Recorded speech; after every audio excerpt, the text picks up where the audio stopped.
Texas has some of the most permissive gun laws in the United States.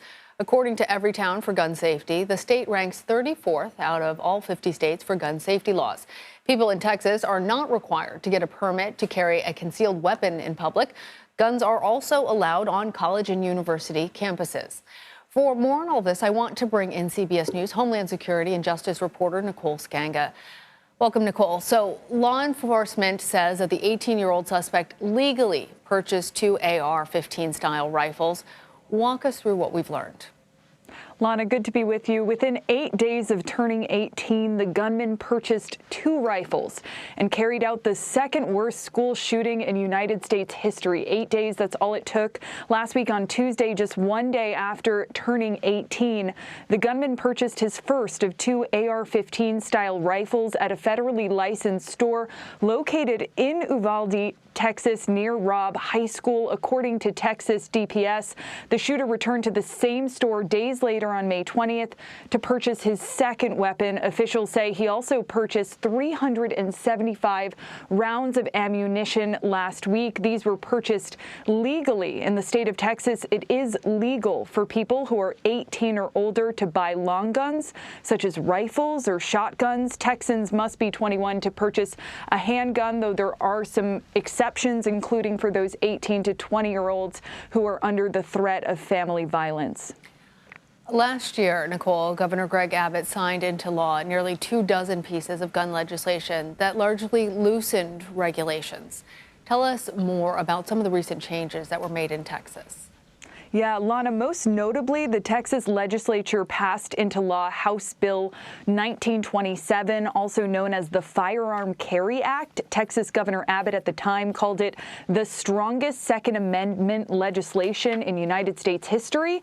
This law allows people to carry handguns in Texas without a concealed handgun license, as well as without the background check and training that typically comes with that license. Individuals also passed Texas also passed the Second Amendment Sanctuary Act last year that forbids local agencies from enforcing new federal gun rules. It's worth pointing out here that Texas lawmakers have repeatedly vowed to consider gun reform following recent mass shootings. We heard from GOP lawmakers after a 17-year-old entered Santa Fe High School and killed 10 people in 2017. We heard similar promises 2 years later when mass shootings occurring just weeks apart took the lives of 30 people altogether, first at an El Paso Walmart and then in Midland, Odessa. But as you point out, in 2021, Texas lawmakers actually loosened these gun laws. According to the CDC, in an average year, more than 3,600 people die by guns in Texas. That number does include suicides. Now, nationally, you mentioned this earlier, so far this year, there have been at least 77 incidents of gunfire on school grounds. That's according to the gun control advocacy group, Nicole, Everytown. Yeah, I want to understand, and I'm sure our viewers want to understand too, then, given all of that, what was the rationalization behind making it, getting rid of those background checks for concealed carry, getting rid of some of those other safeguards that previously existed? Why was that done? Yeah, that's a great question, Lana. And at the time, Texas Governor Abbott said that, this was going to be the strongest Second Amendment legislation to date. Certainly it had the support of gun advocates, but a poll at that time done by Texas Tribune actually showed most of Texans in favor of stronger gun laws. So it is a bit confusing. We know, at least taking a step back nationally, that, about 90% of Americans support universal background checks. Right. So it does seem as though there is not necessarily a popular opinion aligning with legislation that is passing within these states. Of course, we know that, the gun lobby plays a very influential role in politics, both nationwide and in the state of Texas. Yeah. Certainly there will be an NRA conference taking place in Texas, in fact, this upcoming weekend. Lana. Right, and we've heard their comments. So, Nicole, how are Texas lawmakers responding to criticism now about state gun laws that allow the gunman to legally purchase these weapons? Yeah, Lana, we've heard from a number of GOP lawmakers who have advocated for greater mental health resources. Senator Ted Cruz, for instance, of Texas, is one of them, but he's also rejected calls for gun reform, going so far as to accuse colleagues across the aisle of politicizing tragedy. Texas Representative Tony Gonzalez telling CBS News' own Gayle King this morning there will be plenty of time to debate policy, but today's not that day. Deflecting questions on what Congress will do to ensure this doesn't happen again. Gonzalez represents Uvalde on Capitol Hill. And then there's this. I want to show you Governor Abbott, when asked about why it's legal for an 18-year-old to purchase a semi-automatic weapon in the state of Texas, said this. Take a listen.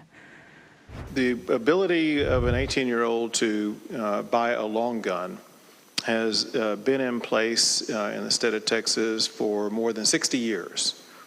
And think about during the time over the course of that 60 years. We have not had episodes like this. And why is it that for the majority of those 60 years, we did not have school shootings? And why is it that we do now?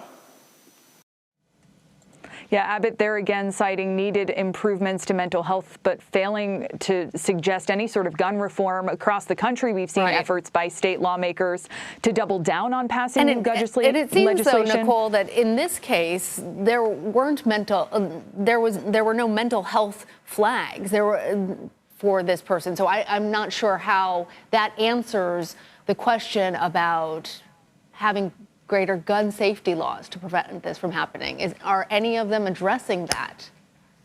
Yeah, and that's exactly right, Lana. It's a good point because U.S. law enforcement, Texas DPS had said that there was no sign of mental illness in the case of the gunman here. You heard that response from Texas Governor Abbott. He was pushed on why this gun legislation has not been passed. We heard from President Biden, who said there's no reason why an 18-year-old should be able to purchase an AR-15 style weapon in the state of Texas.